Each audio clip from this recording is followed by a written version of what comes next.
আপনি কি একই বিষয় নিয়ে বারবার ভাবেন? যত ভাবেন ততই দুশ্চিন্তা বাড়ে।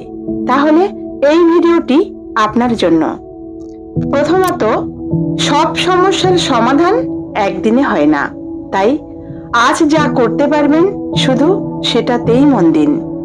দ্বিতীয়ত, নিজের মাথার ভিতরের কথাগুলো লিখে ফেলুন। লিখলে অকারণ চিন্তা অনেকটাই কমে যায়। তৃতীয়ত, কাজ শুরু করুন।